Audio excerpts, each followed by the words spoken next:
একজন দরবেশ একটি তাল গাছের পাশ দিয়ে হেঁটে যাচ্ছিল, আর সেই তাল গাছের উপরেই বসে একটা কাক কান্না করছিল। এমন সময় কাকের চোখের পানি এসে সেই দরবেশের গালের উপরে পড়ল। তখন সেই দরবেশ কাকটিকে জিজ্ঞেস করলো, কি ব্যাপার, তুমি কান্না করছো কেন? তখন সেই কাক বলল, হুজুর, আমার শরীরের রং কালো বলে কেউ আমাকে ভালোবাসে না, সবাই আমাকে তাড়িয়ে দেয়। ডাস্টবিনের ময়লা খেয়েই আমাকে বেঁচে থাকতে হয়। আমার গায়ের রংটা যদি হাঁসের মতো সাদা হতো তাহলে কতই না ভালো হতো। কাকের এই কথা শুনে দরবেশ বলল, ঠিক আছে, আমি আল্লাহর কাছে দোয়া করে তোমাকে হাঁস বানিয়ে দিব, তবে হাঁস হওয়ার আগে একবার তার সাথে সাক্ষাৎ করে আসো। তো দরবেশের কথা অনুযায়ী সেই কাকটা হাঁসের কাছে গিয়ে বলল, হাঁস ভাই, কি আলিশান জীবন তোমার, কত সুন্দর সাদা ধবধবে গায়ের রং, কত শান্তিতেই না তুমি আছো। হাঁস বলল, ধুর বেটা, এই ধরনের বাজে কথা তোকে কে বলেছে? কাক বলল, কেন, তোমার আবার কিসের দুঃখ? তখন হাঁস বলে উঠল, আরে ভাই, আমার যে গায়ের সাদা রং, এটা কোনো রং হইল?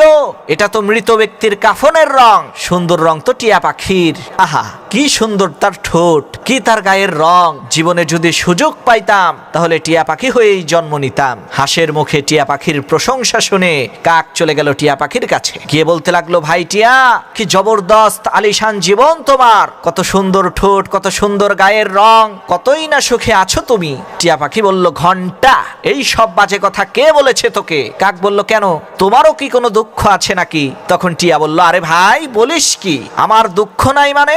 আমি তো এই গাছের ডালে বসে খেয়াল করে দেখলাম তুই এই গাছের চারপাশ দিয়ে কয়েকবার চক্কর মেরেও আমাকে খুঁজে পাচ্ছিলি না, কারণ আমার রঙও সবুজ, গাছের রঙও সবুজ। আরে ভাই, সুন্দর রং তো ময়ূরের, সে যখন তার ডানা উঁচু করে পাখনা মেলে নৃত্য করে, লোকেরা তার ছবি তোলে। আমার যদি সুযোগ হতো আমি ময়ূর হয়েই জন্ম নিতাম। তো টিয়া পাখির মুখে ময়ূরের প্রশংসা শুনে এইবার কাক ময়ূরের কাছে যেয়ে বলল, ভাই ময়ূর, তোমার চাইতে সুখী মনে হয় আর কেউ নাই। তখন ময়ূর বলল, ধুর বেটা, এই রকমের অশালীন বাজে কথা কে বলেছে তোকে? কাক বলল, কেন, তোমারও কি আবার কোনো দুঃখ আছে নাকি? তখন ময়ূর বলল, আরে ভাই, গতকালকে শিকারীরা আমার মাকে তুলে নিয়ে গেছে, তার পালক খুলে সারা শহরের মধ্যে বিক্রি করা হবে। লোকেরা এই পালকগুলো তাদের ঘরের মধ্যে সাজিয়ে রাখবে। আমার নিজের লাইফেরও 1 মিনিটের কোনো ভরসা নাই, সবচাইতে শান্তির জীবন তো তোর। ময়ূরের এই কথা শুনে কাক বলল, সর্বনাশ, আমার জীবনে আবার শান্তি আসলো কিভাবে? তখন ময়ূর বলল, আরে বেটা, তুই মাটন বিরিয়ানি, চিকেন বিরিয়ানি শুনেছিস, কখনো কি কাউয়া বিরিয়ানি শুনেছিস?